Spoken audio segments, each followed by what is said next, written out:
the course usually it's in Italian Alps, in two beautiful places, Ormea and Pieve Tesino. This year is for the first time online, but we hoped we will be able to recreate the same atmosphere, the same constructive team spirit. So allow me to welcome you all, and I'll give the floor immediately to Michele from the University of Torino, Professor Michele Frepaz, and who will make a presentation. But welcome again. Thank you. Thanks a lot, Rosa Laura.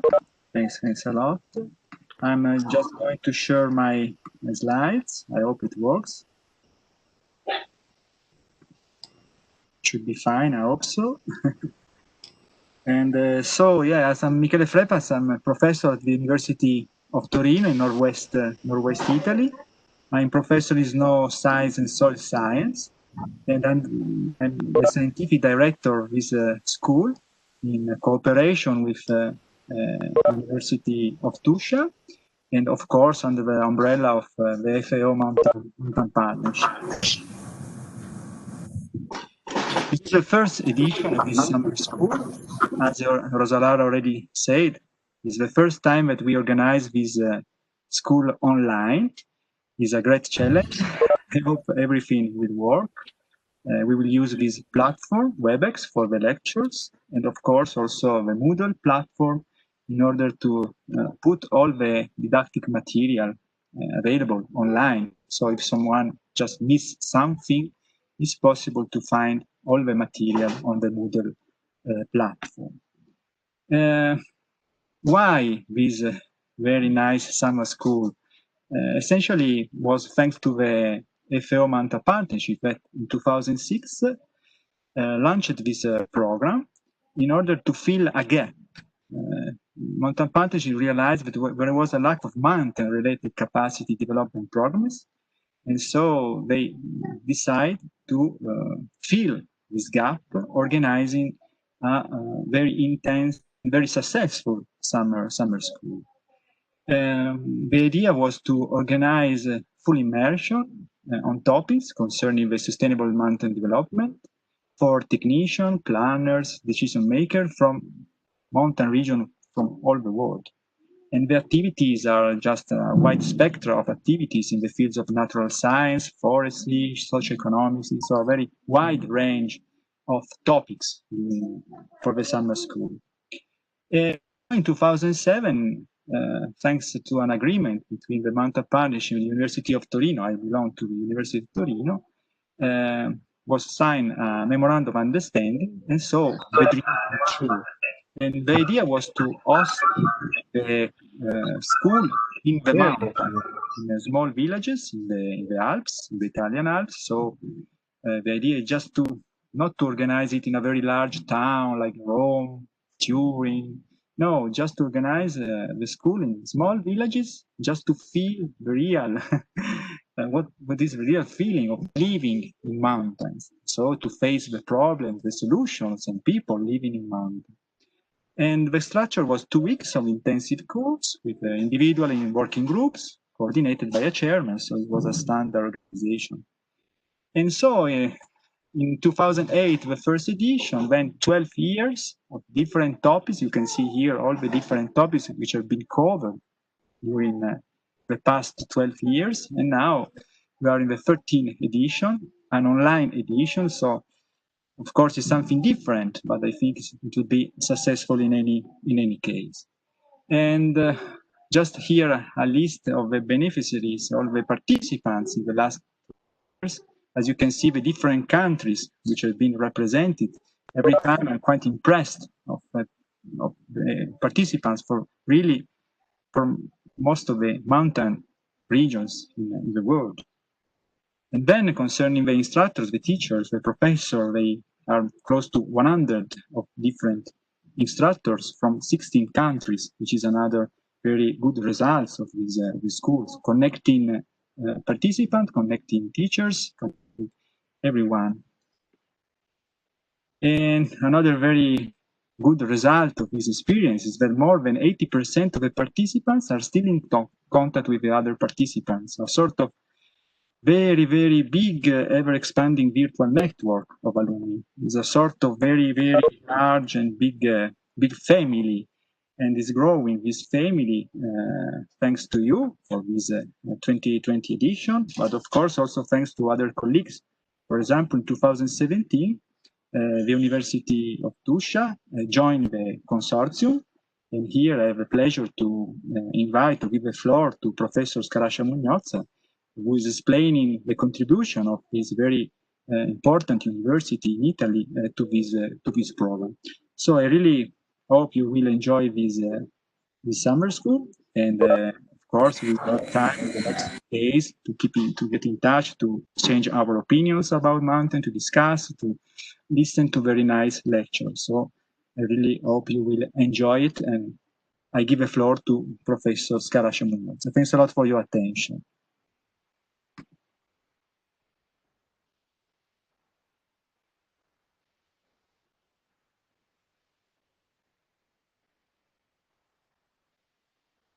Good day to all of you. I don't know if you can see my presentation, Michele. Giuseppe, I think, okay, it's starting the presentation. Okay. Okay, good day again to all of you. I'm very happy to be here. Thanks, Michele. Thanks, Rosa Laura. And I want just to, say just few words to introduce myself, but particularly my university and the place where we have organized the IPROMO in the last few years, and where I hope that we can meet with all of you also next year, after these pandemics will fade away, hopefully. So I am Giuseppe Scarascia. I am a professor of forest ecology and silviculture, so forestry, at this University of Tuscia. Just a few words. Oh, I have to. Okay. University of Tuscia is a small university. It's. Can you see? Yes, Giuseppe, we can see. If you want to just use the full presentation, but it was in any case. This one is full presentation, I think. Okay. Okay. So it's as I was saying, is a small university in a very old city. I mean, we have 77,000 students, different courses, and also PhD. We are, as I said, a small university in a small, very old city, but close to Rome, as you will see soon. And so we are also close to the FAO. We have, among different courses, as for instance, a Master of Science in Forestry in English. We have also PhD school. My school is the Science of Sustainability with a specific curriculum in forest ecology and environmental science. But what is most important is that we have a field station in the Alps. You can see here with an arrow where Viterbo is located. It's located just in central Italy, only 1 hour away from Rome and from the FAO. But we have a nice field station up in the mountains in the Alps, but in the Eastern Alps, whereas Michele and the University of Torino are in the west side of the Alps. We are in the Eastern Alps, close to the famous Dolomites. Here we have, as I said, a field station where we bring our students for field courses and field exercise in different field of science, so forestry, but also environmental science, and for instance, mountain studies and so on. But we organize also experimental activity there, and particularly summer school, as for instance, the IPROMO summer school. And so, as I said, we hope to be able to host all of you next year in this field station. The place is in the mountain, so as you can see, there are also high peak, not as high as Michele showed you, but I mean quite nice and interesting, with a lot of different types of, let's say, environment, landscapes, and also economic activities ranging from forestry to touristic resorts. So there are a lot of different issues that can be discussed with all of you. Here are some other, let's say, views and panoramas of this area. And so again, with different type also of forest species, quite diverse forest ecosystems. From conifers to broadleaves. But as I said, we do hope to host all of you next year here in the Italian Alps, east and west side. Now, I want just to, as Michele already talked to you about IPROMO and its organization, I want just to introduce you very briefly some information about Italy, and particularly about Italian forests and Italian mountains. Here we have a map of Europe, as you can see. In green are all the forests.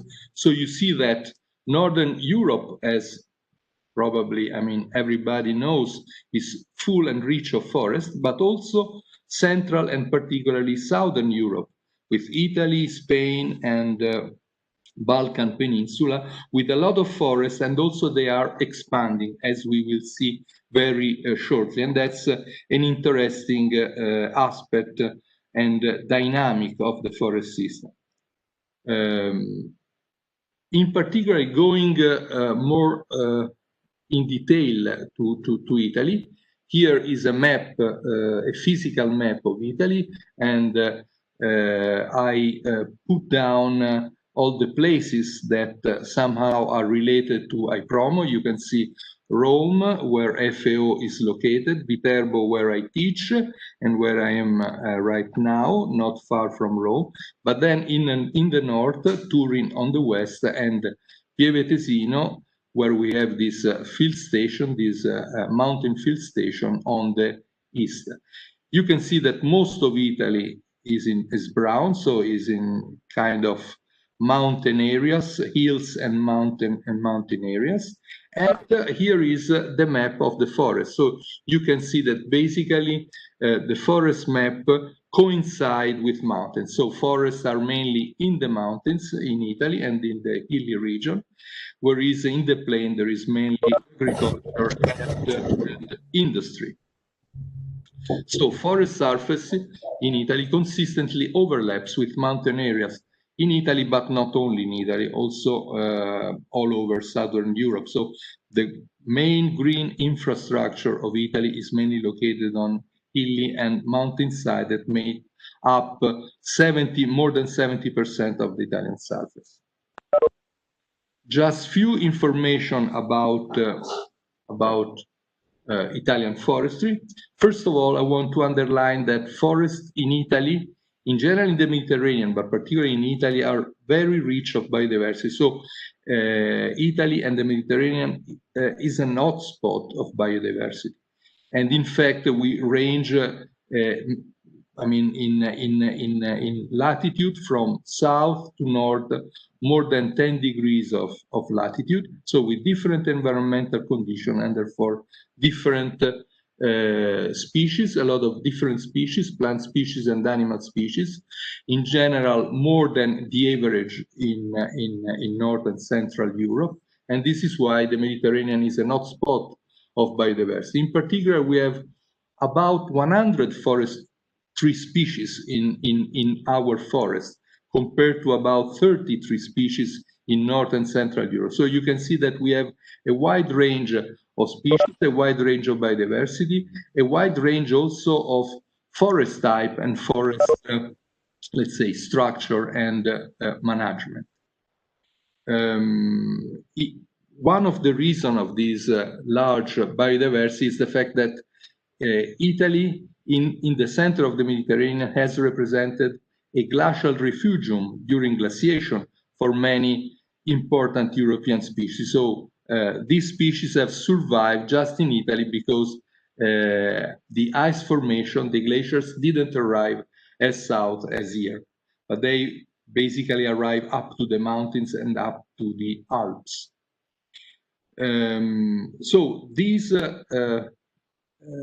important biodiversity can be also depicted in some of these pictures. You see broad species, coastal forest species, species in marshes, and very tall coniferous trees and forests, highly productive. So we have a very different spectrum of forest ecosystems in Italy. This complicates a little bit the management, but is also very interesting from a landscape and ecological point of view.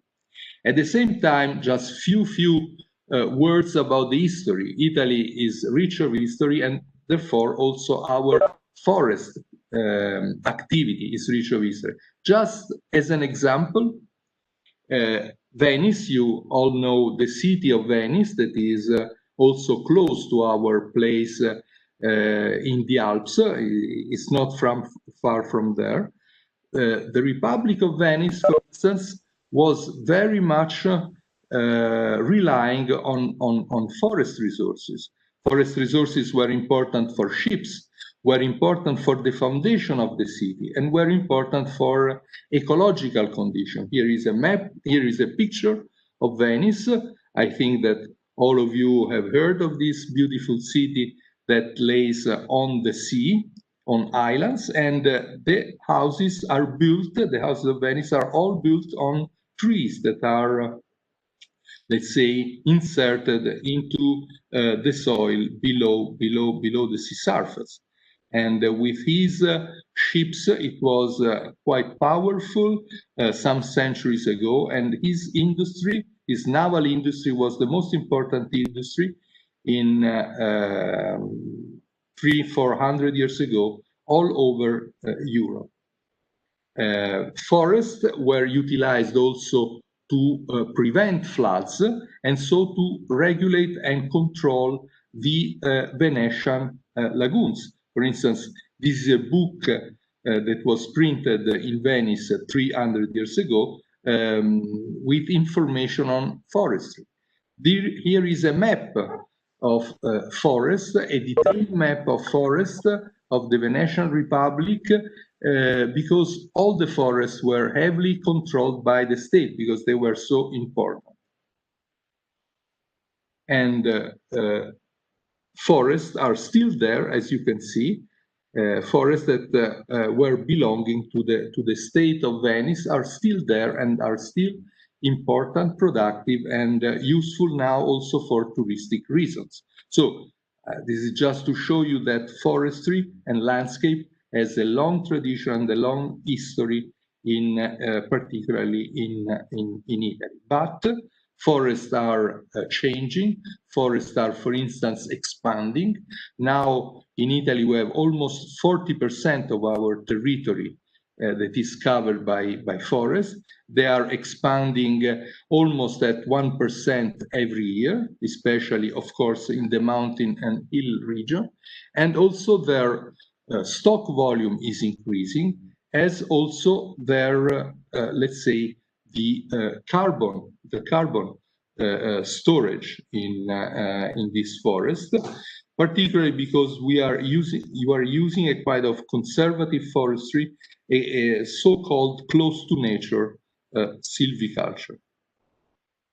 Oops, sorry. Okay.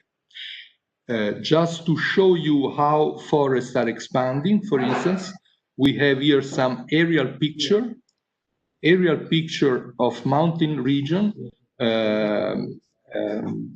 collected in the 50s on the left, and the same area 50 years later. You can see also visually how forests are expanding.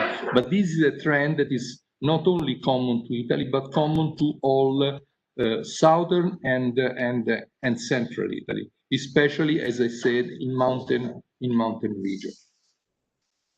So there is a kind of return to forest and woodland in Europe and in Italy for sure, and in some places also in other continents.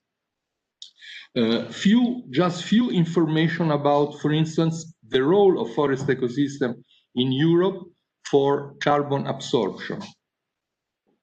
For instance, the agricultural sector is a kind of an overall, let's say, carbon emission system. You see, with the sign minus, that means that the cropland is emitting every year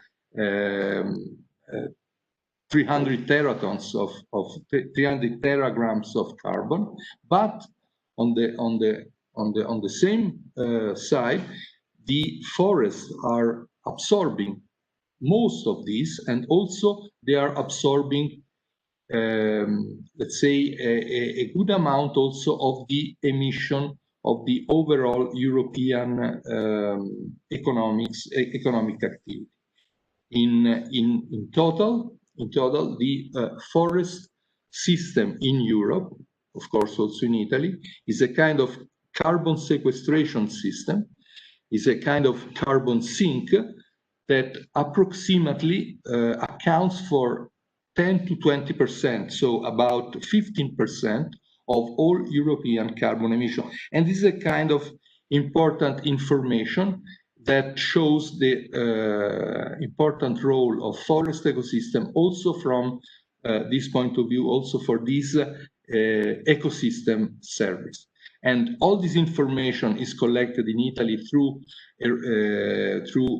a kind of carbon and forest inventory that is repeated approximately every 10-15 years.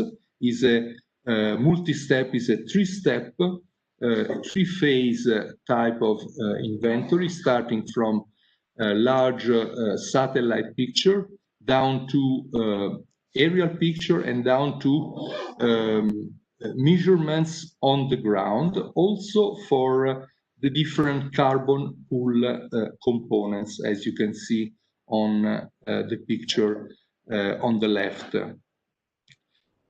So all this information are collected regularly every 10-15 years. And so, as you can see, forestry is now moving to a quite highly technological activity that relies on, as I said, on imagery, remote sensing, and also on geomatics system. This is just to give you a quick overview of the forest and forest ecosystems monitoring activities. And I give now, I say hello to all of you. I hope to see you physically next year in our Alps, and I give the word to Rosa Laura Romeo. Thank you, and Michele, please, you can take back. Thanks a lot, Giuseppe. Thanks a lot. Very nice. Bye to all of you. Bye, Giuseppe. And I think that Rosa Laura, can you hear us? I think so. I hope so. Very well. Now it's your time. I think you can share your screen. No, I think so. Yes, I'm trying. And so maybe I didn't remember if I show my face to everyone.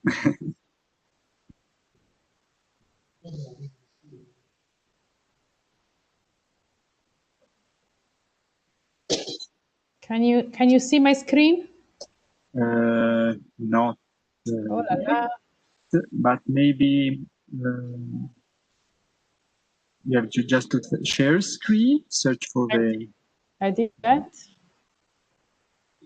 We saw your face. I'm not sure. Let me close. You're fine. I can try another way. Let me see.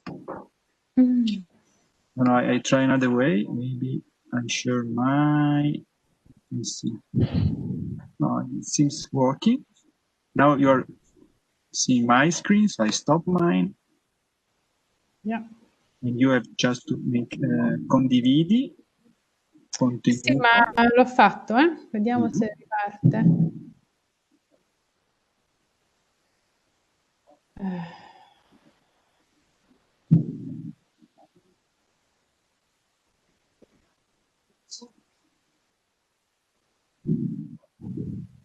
Danilo, can you hear me? Yeah. Trying because to. I think that Giuseppe closed his presentation. Yes.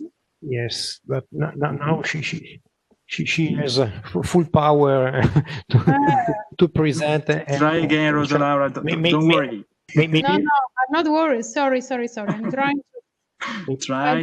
Take your time. Okay, Rosa Laura, if you want, you can send your presentation by email to my address, and I'll share the presentation, and you'll comment it. Yeah, it could be another option. Very, very visible.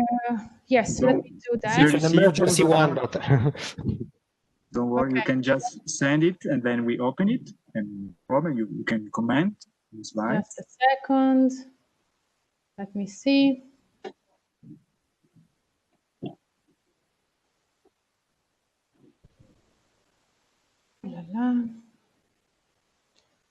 I'm trying another thing because I move it to the desktop. Let's see if it works like this.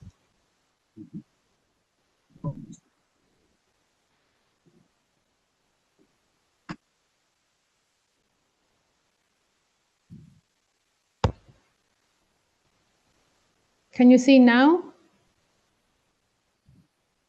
Nothing? Nothing again. Unfortunately not. I don't know what happened, because last time you did perfect. I mean, no problem. Yeah. We didn't have any problem. But of course, today, yes, something happened. Today is the day. As usual. You can maybe try another time.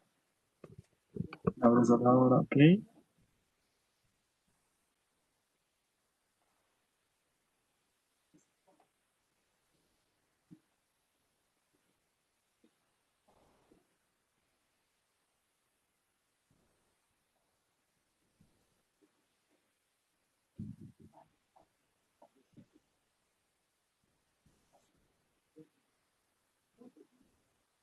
Now I'm checking the chat. Very nice chat. With a lot of greetings from different countries, as every year is very nice. Unfortunately, as Giuseppe, Professor Scarasci-Munoz said, it was not possible to meet, I mean, as a real body, just online, but it's very nice. So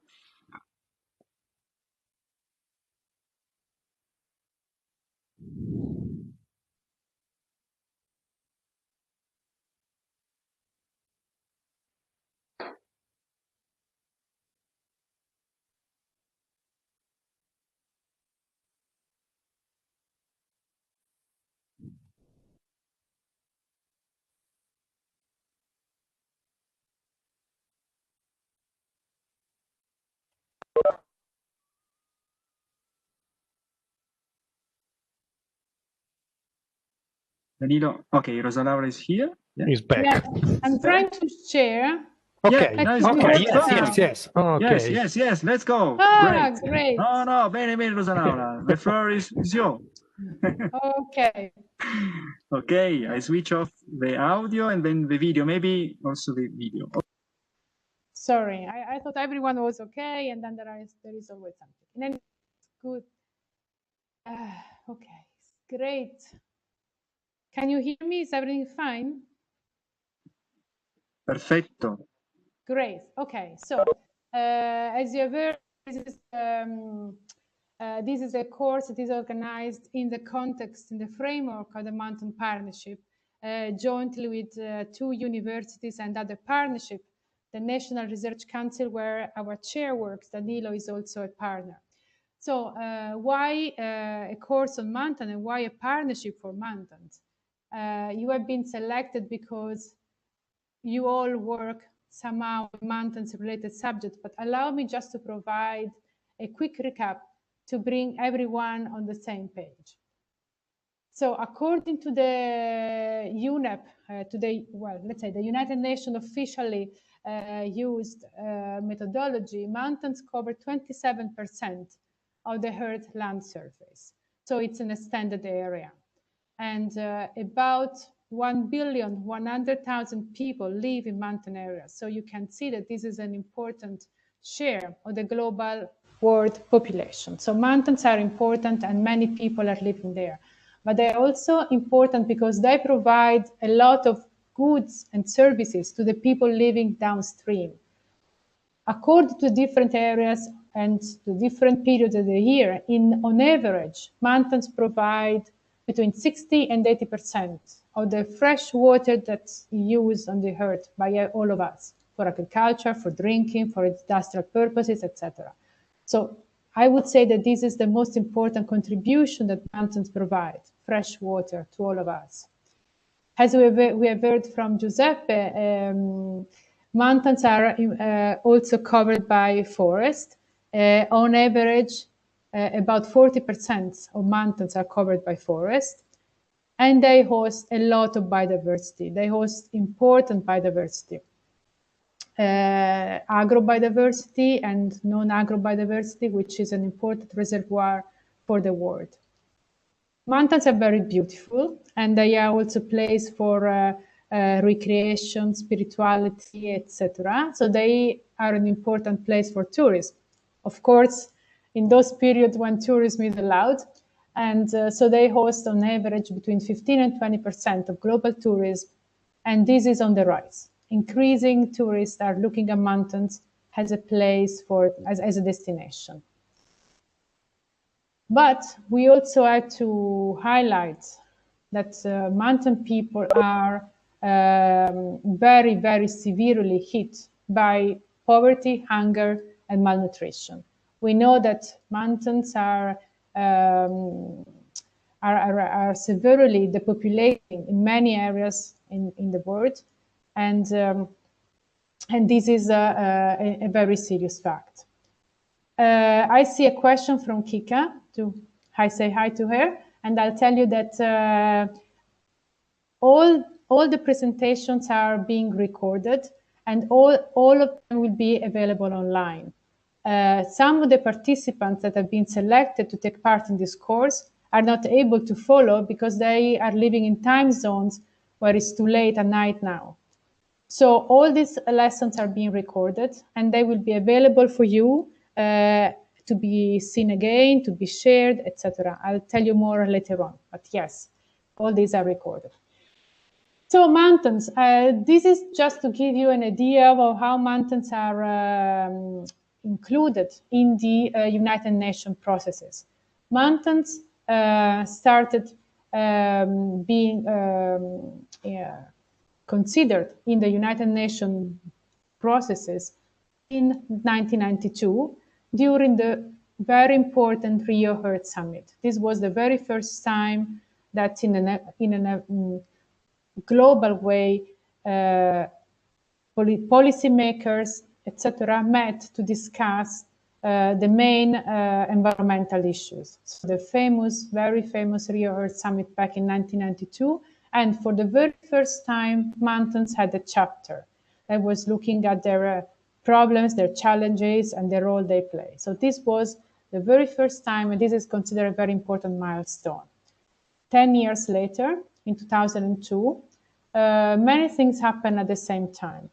A meeting took place, it was basically Rio Plus 10, took place in Johannesburg, and the Mountain Partnership was launched as a platform, as a mechanism to bring together different stakeholders, government and non-government, civil society, academic world, etc., to work together with a common objective, which was the protection of mountains and the protection and support to the well-being of mountain people.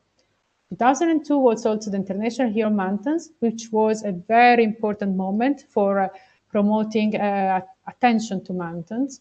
And it was the first time that International Mountain Day was celebrated. So since 2002, every year, 11th of December is International Mountain Day. and it is widely celebrated. This is an important moment, an occasion to reflect on why mountains are important and how mountains can be supported and included more squarely in the international, but also national and local agendas. As you know, the 2015 was the year that the Sustainable Development Goals were launched, the Agenda 2030, and this was a very important.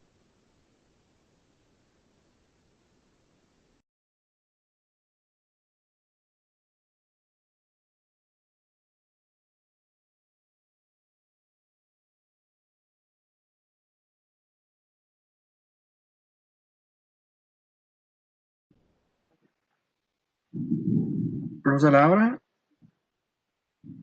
can you hear me? Rosa Laura? We lost voice. Yeah, Rosa Laura, can you hear me? We can't hear you.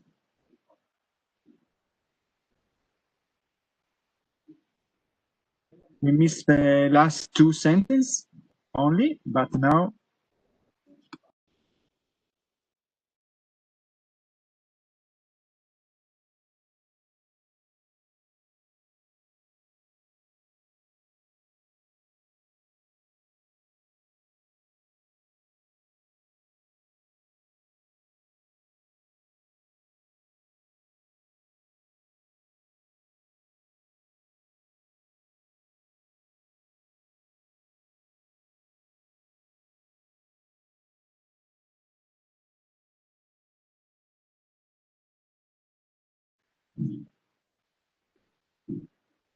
Danilo, can you hear me?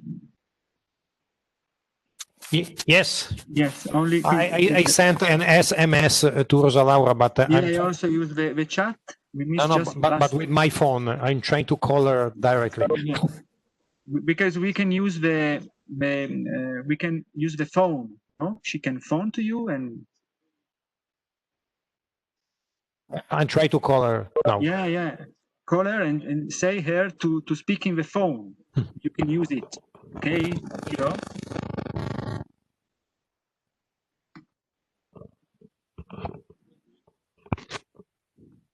She can phone to you. We can use that Yes. audio. Okay, it's very simple, and then we can solve the problem. Non ti sentiamo. Dille di parlare allora, aspetta, Michele, stop un attimo. Parla nel telefono mio. Continua la tua presentazione. Okay. Oh my, can you hear me now, like this? Yes, okay. Perfect. The most complicated meeting ever. Okay. Okay, let me do this.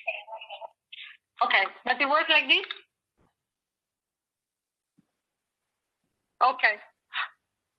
So, let's next slide. Okay. Start.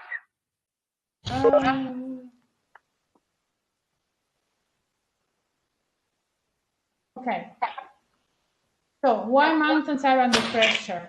As I said before, mountain people are heavily affected by poverty, outmigration, and hunger. And these are very important elements that are really limiting the well-being of mountain people. A great majority of mountain people live below the poverty line, of course, in developing countries, and in particular in rural mountain areas. 1 in 2, if not more, are at risk of food insecurity. And since the year 2000, this food security has steadily increased. So this is a very negative element. This is something important to consider. The problem is that the vulnerability is increasing, while in general, hunger is decreasing everywhere in the other areas of the world. In mountain areas, this vulnerability to food insecurity is still growing. And of course, when we look at the numbers, we know that most of the mountains in Europe are depopulated. So the 1,100,000,000,000 people I was mentioning before are mainly living in developing countries. So this is a really important issue. So most of the people living in mountains are in developing countries, and this is why the food insecurity it's so serious, because many of them are affected.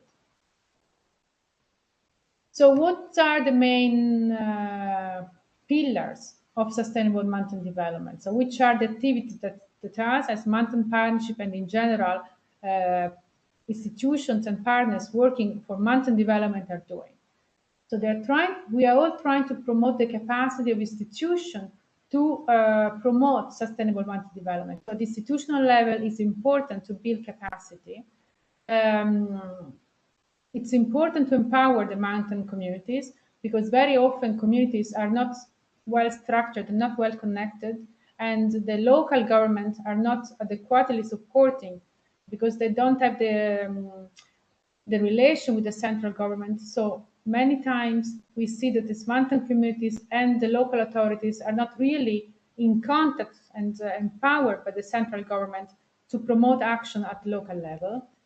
So we are also trying to increase the sustainability of the mountain economies as a key element for ensuring a decent well-being of mountain population. So unless the local communities are empowered, they are in the driver's seat for promoting their economies, they have a sustainable livelihood, we will continue to have this high food insecurity and this very high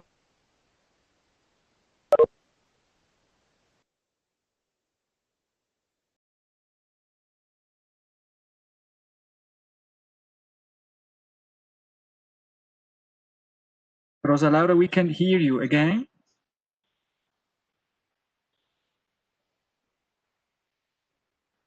Rosa Laura, we can hear you again.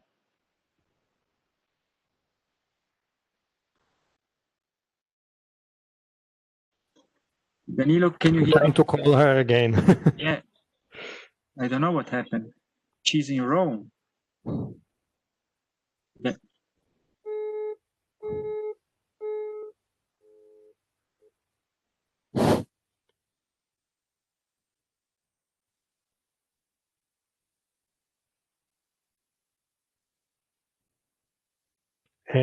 Please speak again in the phone. Okay. Sorry, I don't know when you lost me, but okay. At the beginning of this slide. Okay. Okay. The Mountain Partnership is where I work. The Mountain Partnership was created, as I said before, back in 2002. It's supported by a small secretariat, which is in the Food and Agriculture Organization, a UN organization devoted to food and agriculture based in Rome. We have 60 governments and many civil society organizations, which are really the backbone of this partnership.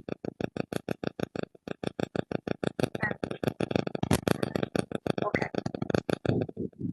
So these are the main areas of the program of secretariat, and I will go more in detail in the next slide. So we work a lot on advocacy, trying to ensure the mountains are included in the main international processes.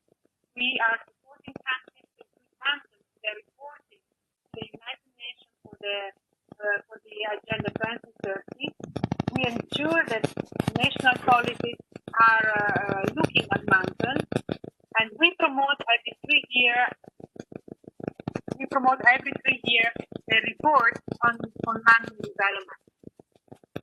Also, we promote, as I said before, the International Mountain Day. Every year, many events are organized to celebrate this international year.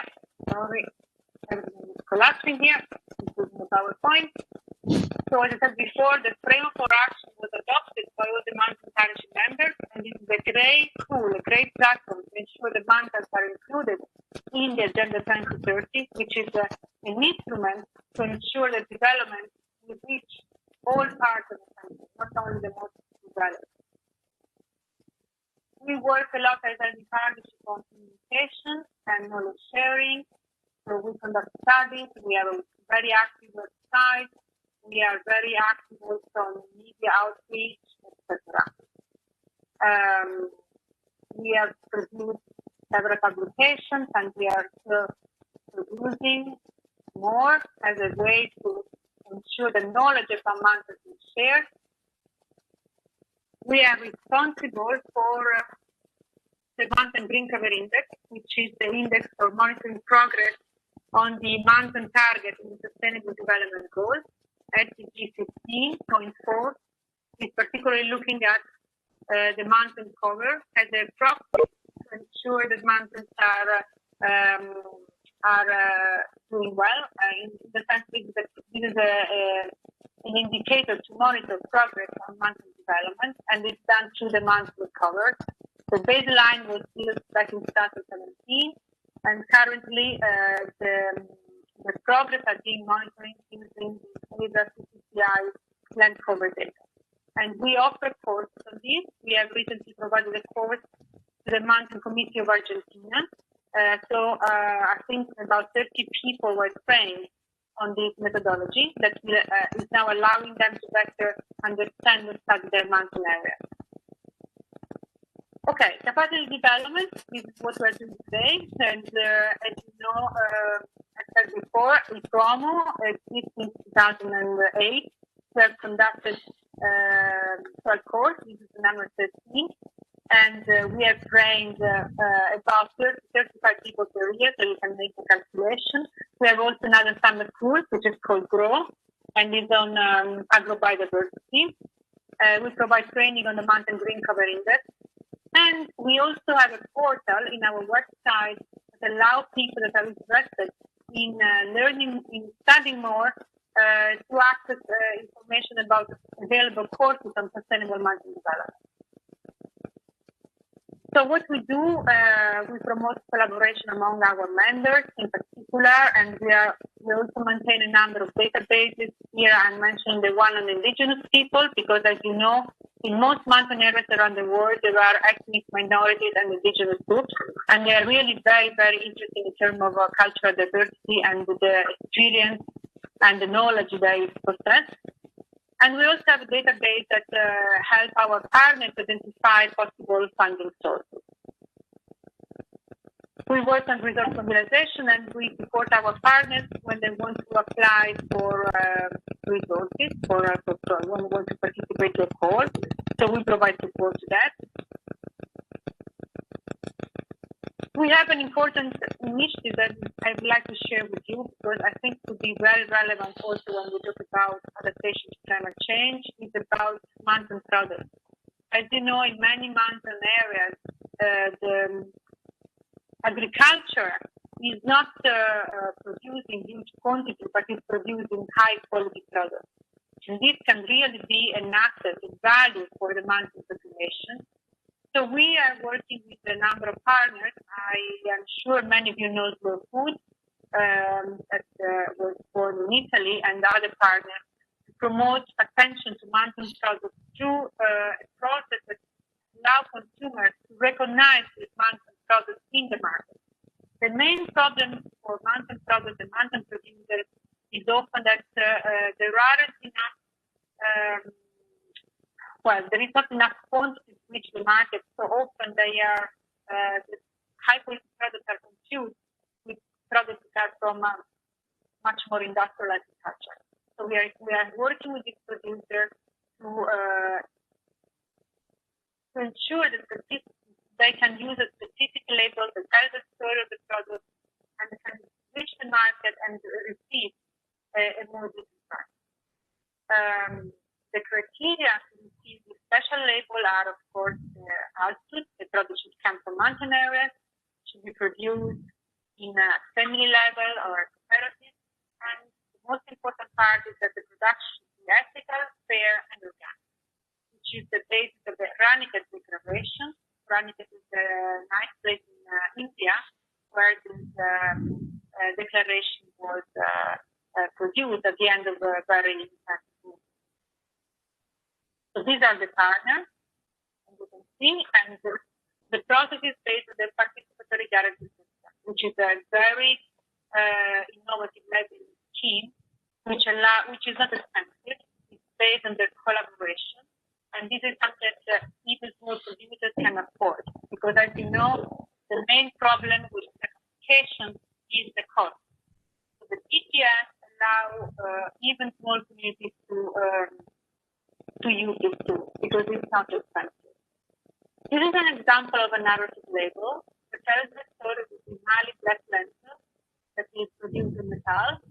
The consumer can understand and read all the details about this lentil, the community behind, the tradition, the area it's coming from, etc. And these are an example of the main products that we have at the moment. We are still in a kind of pilot phase. And these are where they're coming from. And this is an example of how the income of the communities working on Joomla mixing in Nepal has increased their income thanks to this label and to some work to improve the value chain.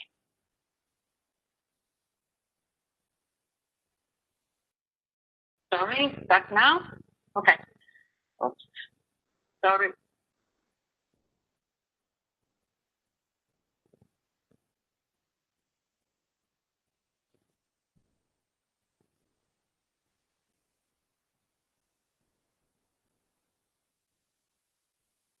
Okay. So if you want to know more about the marketing product initiative, please let me know. You all have my mail.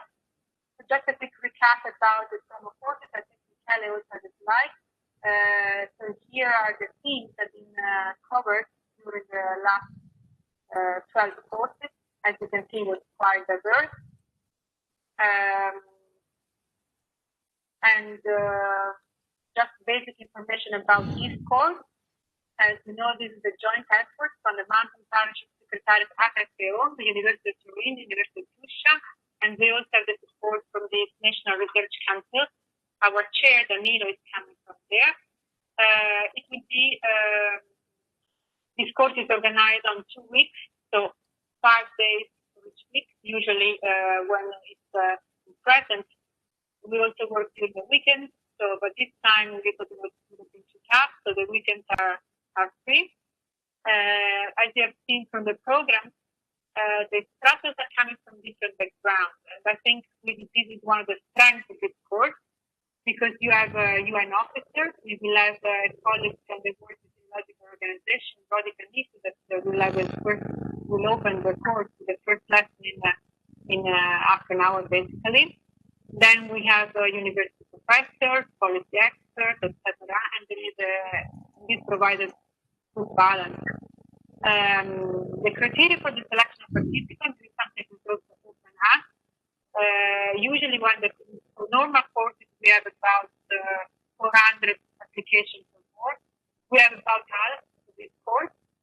So in any case, the selection is always difficult. The criteria are several. Of course, Mountain Partnership members, or applicants coming from Mountain Partnership members are given priority. People from developing countries, practitioners, people that are really working in mountain areas, and we always ensure a geographic and gender balance. So as I said before, all lessons are being recorded because we are all working in different time zones. So sometimes you will not be able to follow lines, so you will have to follow the recorded lessons. Usually we have 4 modules per day, so a total of about 4 hours, 45 minutes followed by 50 minutes discussion. Every time the lessons are a different time, I send calendar invitations for the third week. I will send calendar invitations for the second week shortly. At the end of each day, you will receive a questionnaire with a few questions that you will have to reply. And teamwork is foreseen, and Danilo is going to provide you more details. The best students will have a kind of red carpet, red space to participate in the next year face-to-face course. And there is an alumni network for IPROMO, where you can continue interacting with your colleagues and also your teachers. The most important thing that I would like to say again, this presentation is that for us, this is an important investment. IPROMO, behind IPROMO, there is always a lot of work, and it's important that you take this course seriously, and then feel free to share the lessons with your colleagues. This is something that we know many IPROMO students do on a regular basis after the course. All the presentations will be online, so you can take those presentations and share them with your colleagues. We encourage you to join the community, the Manton community within your country, to get in touch with other IPROMO students, with organizations that are part of the Manton Council. And of course, we encourage you to use the hashtag Mantons Matter for your social media activities to ensure that Mantons are well represented, especially on certain moments like the 11th of December or etc. Please tweet, make your post, and use this hashtag. So thank you. I'm very sorry about all these technological issues. I think I hope you were able to follow. I'm quite shocked for all these challenges, but I am sure that after this presentation, all the next will be much better, it will be much more relaxing. Thank you very much. Back to you, Danilo. Okay, thank you, Rosa Laura, and I switch off my mobile. So can you hear me? Yes, Danilo, we can hear you. Okay. Thanks a lot, Rosa Laura, for a great effort to solve all the problems. Yeah. Great job.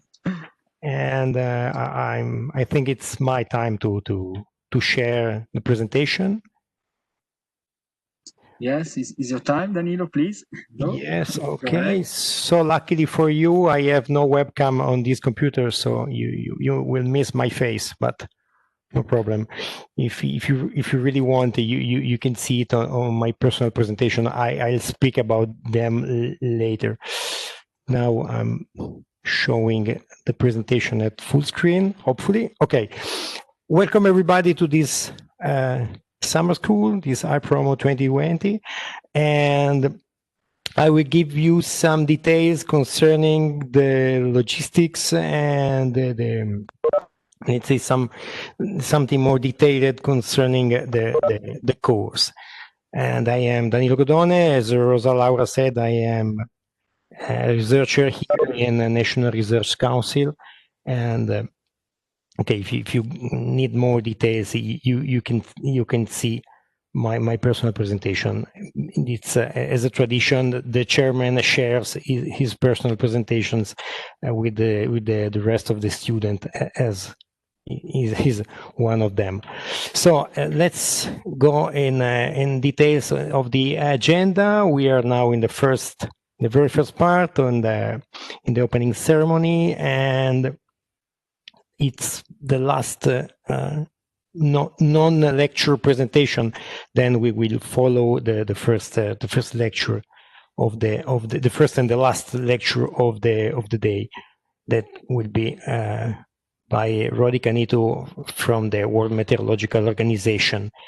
And then you will have 2 full days with Hans Schreier. It will be a pleasure to introduce him. He will speak about climate change from his incredible experience. And I don't want to ruin the surprise. I stop now presenting him because he will surprise you with all his knowledge and experience. And then there is a lecture on Thursday from University of Turin, a different department from the Michele's one. It's from Claudio Cassardo. It's a physicist, and from Elisa Palazzi, that is a colleague of Italian National Research Council from another institute dealing with climate and in similar topics. Then we will close the first week with some policy and governance by Lucia Perugini from the Euro-Mediterranean Center of Climate Change, and from Tommaso Chiti from University of Tuscia. He's a colleague of Professor Scarascio Mugnozza, and he will speak about forestation and natural forestation in mountain areas. Then, luckily for you, in this online edition, you will have the weekend free. That is not true in the offline face-to-face edition. So we start again on Monday with Professor Michele Frepat and his colleague Silvia Stanchi, and they will speak about climate change, mountain, and soil. And then you will have a lecture from Daniele Bocchiola from Politecnico of Milano, and he will speak about climate change, water, and hydropower issues in mountains. Then on Tuesday, it's a day of my colleague, Daniele Jordan and Nicolo De Matteis. They will speak about climate change and natural hazards, and they are from Italian National Research Council, and they are from my institute. Then we move with some, let's say, peaceful and aspect of the mountain. So we will speak about tourism after a day speaking of natural hazards with some more relaxing lecture from King Lammaid from Colorado Mountain College. And we will close with another lectures held by two different lecturers, Giorgio Vacchiano and Larry Lopez. They are in the reverse order because Giorgio Vacchiano will speak first in the morning, and he's from University of Milan, and then there will be in the afternoon Larry Lopez from Yamagata University. And then we will finish on Friday with your presentation, because you will see in the next slide, you will be given a task, and this task will be completed at the end of the course in this first and main part of the ceremony. And then we will close with all the colleagues and friends you heard before, and with I would like to say sad delivery ceremony of diplomas, because it would not be possible to shake hands and take lovely pictures, but this is 2020, and okay, you know. Okay, topic of this course is mountain in a changing climate, traits, challenges, and opportunities. And I would like to share only this slide because there will be a real expert of this topic. I would like only to share some food for thoughts, because the subtitle, Traits, Challenges, and Opportunities, according to my opinion, my humble opinion, is perfectly depicted in this image, because you see a small alder growing in the glaciated area in Alaska, and you can see the details at the bottom of the slide. So you can see that there is a treat, because the glacier is retreating, so he's challenging us with the water scarcity and other issues that maybe you know. But this is also an opportunity, because it is creating a new landscape, and there is someone that is already exploiting it, the small tree. So it's some like a starting point to think about the climate change and all these aspects and the way to see it. Okay, going back to the course, just a few words about the topics. You have already see the whole agenda. So let's skip to the part that is interest you and your work. We will form working groups basically for knowledge sharing. I know it will be really difficult this year, because you have to share it by other kind of means, differently from the other years where you can discuss in front of a beer or watching our mountains. But okay, you will succeed in any case, and we will try to build this expert network that hopefully we will survive after the course. Okay, the working group as a task. So you have to prepare a presentation showing how the climate change interacts with the local development. I give you some tips, some suggestions. You can use an existing project as a starting point. So one of the participants belonging to each group can suggest a project he's working on. So it's easier to start from a blank page, but it's up to you. You can also start from scratch. Obviously, you have to take advantage of group discussion, because every member of the group can improve the discussion, can give his opinion and knowledge to the group, and obviously exploit lessons learned from lecturers. You will have a lot of information from them, so use them, let's say, carefully. So these are the working groups. Don't worry, they are shown here, but I send by email, so you don't have to take notes here. Unlike the other years, they are, let's say, geographically based, because you have to be, let's say, they are chosen to ease the contact between you and the rest of the groups. So you don't need to arrange strange hours to meet a participant from Nepal and one from Peru. It's I try to use geography, and it is the opposite of the usual subdivision of working groups. But okay, this is another effect of this online course. Okay, just remember the task. In the previous edition, I have been called the bad cop because I remind you what you have to do and your task. And again, it's here. The course is a full immersion one, so all lectures should be attended. Don't worry if the schedule is not in your time zone. As Rosa Laura told you before, every lesson, including this one, are recorded. So don't worry, you won't miss a word of the lecture. And the material, PowerPoints, PDFs, will be shared in the platform I show you in a few minutes.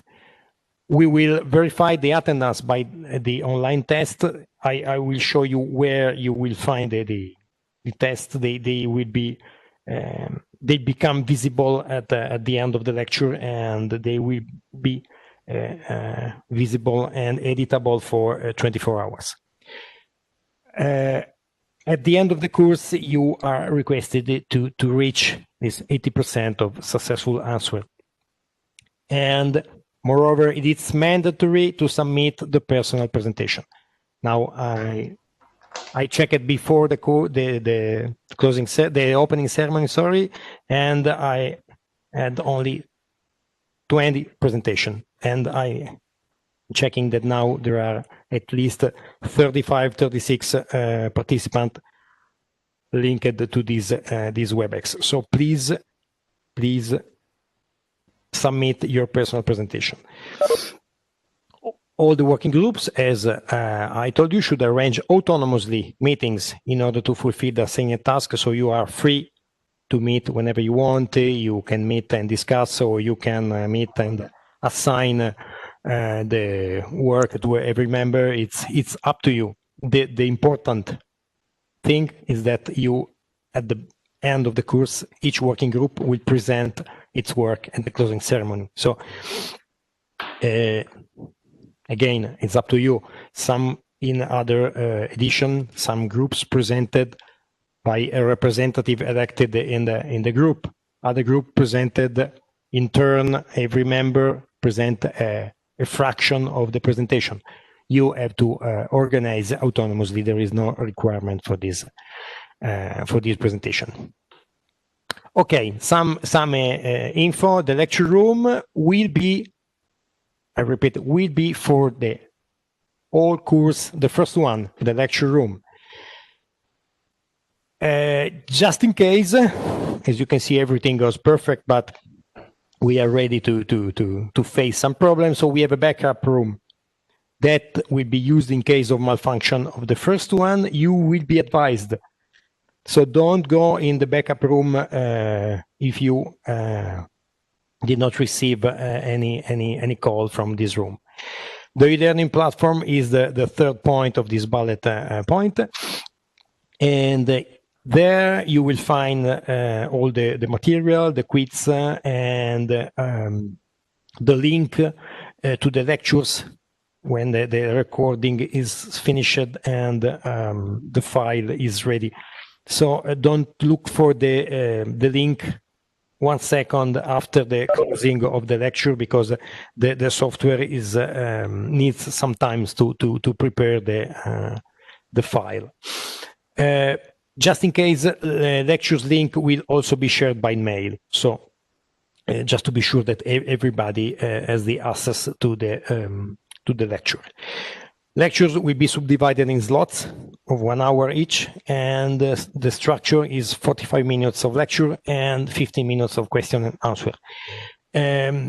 I will try to keep this timetable sharp in order to avoid too many questions, or to avoid lengthening the duration of the lecture, because we know that it will be exhausting for the lecturer and for you to stay in front of a computer hearing lecture for a lot of time. So to avoid this confusion, questions during the question and answer time should be submitted privately to me, to my chat in the WebEx, and I'll submit them to the lecturer. And if we run out of time, that will hopefully happen every time, because I know in the IPROMO course questions are very, very frequent. You are invited to contact directly the lecturer in order to submit your question and receive all the information you need. Okay, now thank you for your attention. I would like only to show you the e-learning platform. Do you see the e-learning platform? You should see something like a web page. Do you see a web page? Danilo, not yet. Okay, so I'm trying to. Maybe we can stop. I stopped the previous one and then share the next one and search for the web page. I think you want to share Moodle platform. Absolutely. Yeah. So you have to just and then it should be fine. Great. Okay. Do you see the platform? Yes, Danilo. Go ahead. Okay. So this is the platform as a student can see. This is not the platform as a lecturer can see it, because there are some more tools to use. I beg the pardon of Fabio Parisi, the colleague of Rosa Laura. I used his login privileges because I need to show you the student version. So every day, including today, there is a main title, and after the main title, there are items like folders or files. So you will find all the presentation. Here you will find personal presentation, all the presentation submitted by you, including mine. And you will also see the IPROMO agenda I show you, the working group subdivision, so you can see it again. Here there is a folder containing now only my presentation, but we will share Rosa Laura, Michele, and Giuseppe, Professor Scarascia presentation. And every day here you will find that something will appear to fill all these lessons, including the link to the recorded lecture, and including the link to the test. So everything concerning the course will be shared here. Okay, now I think I finish with this presentation. We are back from my screen sharing. Okay, I would like to check if there is the first lecturer here. Okay, I see that she's already connected.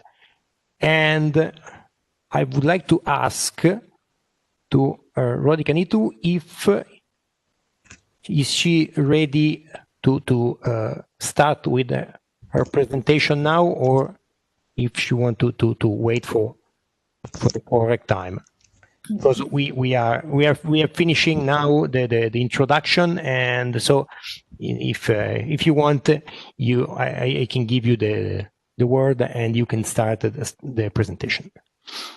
Danilo, can I say something if you can Absolutely, hear me? you have to. I managed Welcome.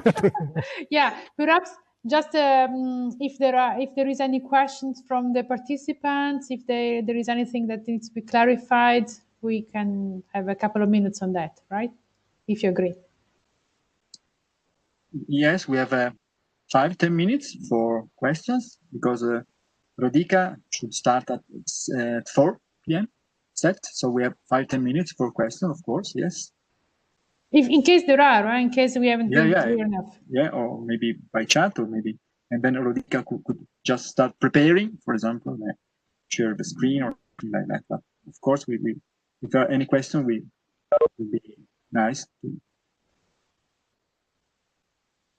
If not, maybe we have been quite clear, especially Danilo. I think you have been very clear, but of course, maybe something has been missed.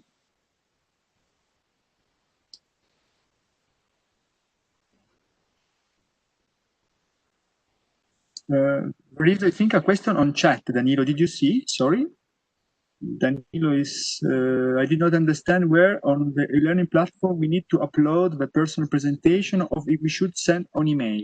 Danilo? Yeah. Okay, sorry. I've answered directly to maybe Kika, you can okay, answer to everyone. Maybe some. The presentation should be submitted by email. So then I will upload them to the platform. It will be easier for me to check if for example, if the file name is readable, or there is something like only IPROMO, and you cannot understand who is the author of the presentation. So please send the presentation by email.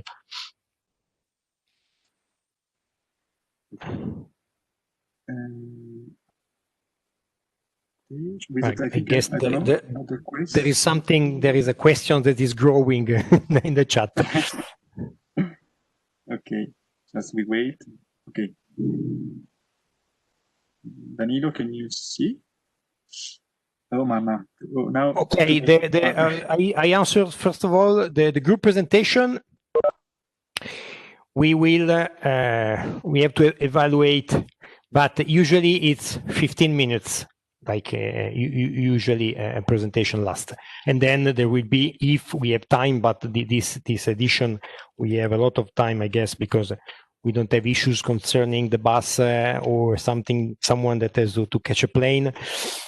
So there will be also at least 5 minutes of question and answer after each presentation. And concerning the learning platform, I will try using your credentials, and I will try to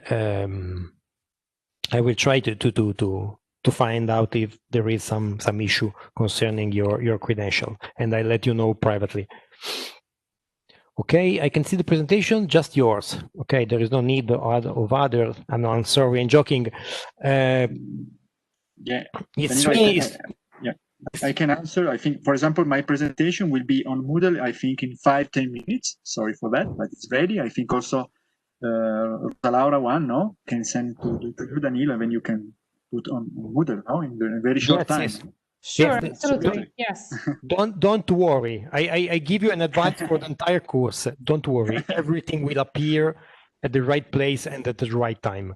Yeah, sometimes it's a problem of file size that we have to reduce it in order to fit it in the platform. Sometimes it's a matter of time zone from the lecturer to me. So don't worry. Everything will appear at the right time. Yeah, sorry, Danilo, if I can just say one word. Maybe, so, about the recording of the lecture could be a delay, according to the size of the record. And so because we have to wait for the system for a link, so maybe it could be that not immediately the record will be available, but I think according to our test, 1, 2, 3 hours should be fine. We tested and it worked. Not immediately, that's the only thing. Okay. Oh, I see also the presentation of Rodica. That's a good thing. Yes. Okay. I think we should start also with. Yes, we are perfectly in time. Only the last one. Will test links be provided per session of per day? Per day, just to avoid covering you with a lot of links every day. There will be a test, a link concerning the day. So you will receive one link per day.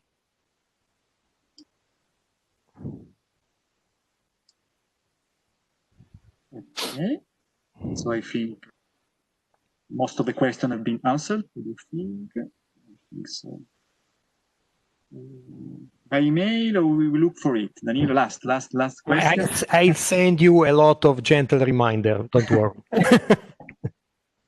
So you will send by email? Or... Yeah, don't put me in spam folder, please. Okay. So I think we should stop the question. Yeah, absolutely. Thanks a lot for everyone. I mean, because we are in time, so I think it's yes. Rodica. I hope Rodica. I think just a technical note, Danilo. I think you can stop the previous recording and start another one. Sorry for that. It's a technical remark. Okay, I'm stopping now. And then start again with Rodica, so we can separate the two records now about the introduction and then the first lecture by Rodica.